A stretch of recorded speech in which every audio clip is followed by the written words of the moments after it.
आप telephone company अगर देखेंगे तो जैसे भारतीय एयरटेल था, पूरे इंडिया में एक्सेप्टेंस हो रहा था मोबाइल टेलीफोनी का, तो आपको पता था कि यहाँ पे ग्रोथ होगा और ये लीडर बनेगा, और यहाँ पे जब ये लीडर बनेगा तो इसका पी एक्सपेंशन होगा। तो आपको एक सेक्टर टेलमेंट चाहिए, आपको ओवरऑल इंडस्ट्री में डायनामिक्स चाहिए, आपको ओवरऑल लोगों से ये समझ में आना चाहिए कि public acceptability of the product है। अगर ग्रोथ होएगा तो पी रेशियो बढ़ेगा, अगर ग्रोथ नहीं होगा तो आपको जो करना है आप कर लीजिए। प्राइस अर्निंग रेशियो नहीं बढ़ता है नॉर्मली।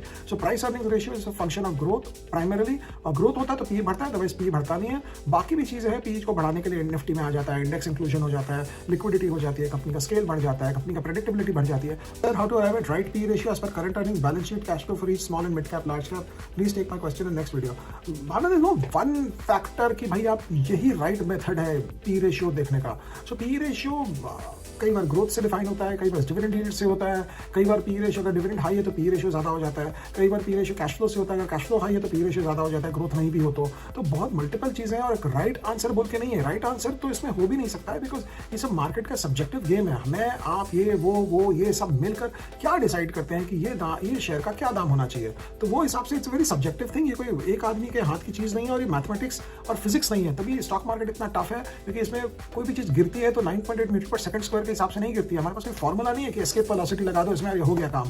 ये बहुत ही सब्जेक्टिव है और बहुत ही, मतलब अगर आप मुझसे पूछेंगे तो बहुत ही साइकोलॉजिकल चीज है। बुल मार्केट में पी रेशियो एक्सपैंड करता है, बेयर मार्केट में सेम स्टॉक का पी रेशियो कंट्रैक्ट कर जाता है, एज सिंपल एज दैट। तो वैसे देखना चाहिए। आईटी कंपनी के पर्सपेक्टिव से देखेंगे, बैंड बच जाएगी। इंडियन गवर्नमेंट के पास 300-400 बिलियन डॉलर है, उसकी बैंड बच जाएगी।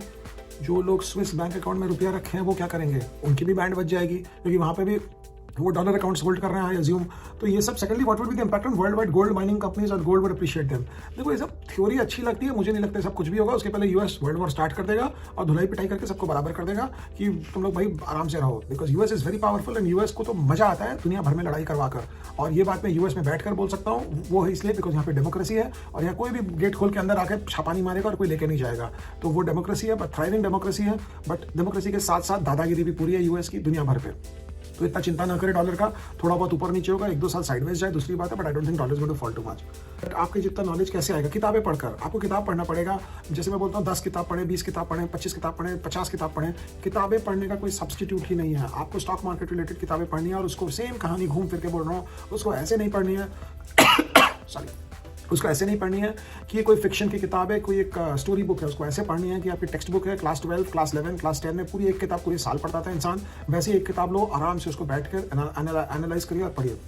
इनका क्वेश्चन है कि when you say growth, what are you basically referring to? Is it revenue growth, profit growth और एबिटा?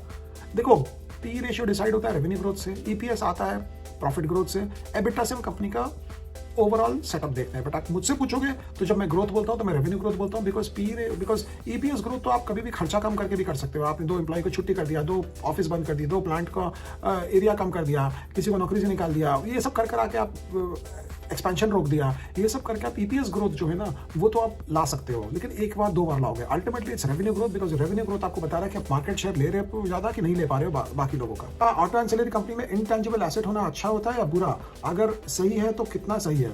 इनटेंजिबल एसेट नॉर्मली जब होता है जब आप किसी कंपनी को एक्वायर करते हो। तो फॉर एग्जांपल आपने कोई 200 करोड़ की कंपनी थी, उसको आपने 300 करोड़ देकर एक्वायर कर लिया, तो 100 करोड़ जो आपने एक्स्ट्रा दिया वो एक इनटेंजिबल गुडविल बन के आता है आपके बैलेंस शीट के एसेट साइड में। अगर आप रिटर्न ऑन इक्विटी का फंडा यूज करोगे तो आपको कोई फर्क नहीं पड़ेगा वो इंटेंजिबल एसेट आ रहा है कि नहीं आ रहा है। तो आपको इंटेंजिबल एसेट के हिसाब से अगर आप देखोगे तो नॉर्मली मुझसे पूछोगे तो इंटेंजिबल एसेट ठीक नहीं होता है, बेमतलब का हेडेक है, राइट ऑफ कर देना चाहिए। बट आता तो है इंटेंजिबल एसेट, और इसमें कोई अच्छा बुरा नहीं है। रिटर्न ऑन इक्विटी अच्छा है तो इंटेंजिबल एसेट को इग्नोर करो और आगे बढ़ो, ग्रोथ अच्छा है तो इंटेंजिबल एसेट को इग्नोर करो और आगे बढ़ो।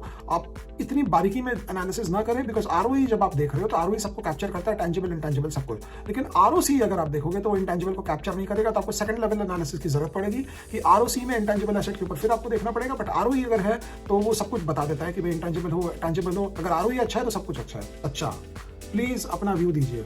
देखिए, ग्रोथ है सच्चा, बाकी सब है टाइम पास। बिकॉज अगर आप बैंक एफडी किए राइट, तो हर साल आपको 6% प्री टैक्स आ रहा है, लेट्स अज्यूम।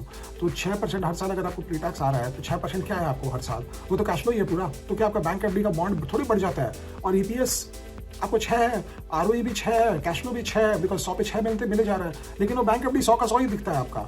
अगर ग्रोथ है, अगर अगले साल 6 के बजाय 7 रुपये 20 पैसा करेगा, उसके अगले साल 8 रुपये कुछ करेगा, अगर ग्रोथ है 20% का, तभी उस चीज़ का प्रोडक्ट का दाम बढ़ता है। तो ग्रोथ को ईपीएस और कैश फ्लो के साथ कंफ्यूज ना करें, बिकॉज सब डिफरेंट चीज़ें हैं और सबको एक साथ खिचड़ी ना समझें। ग्रोथ अपनी जगह, ग्रोथ इज द किंग, बाकी सब तो नीचे कोई उनके मंत्री है, कोई संतरी है, ऐसे समझ के चलना चाहिए।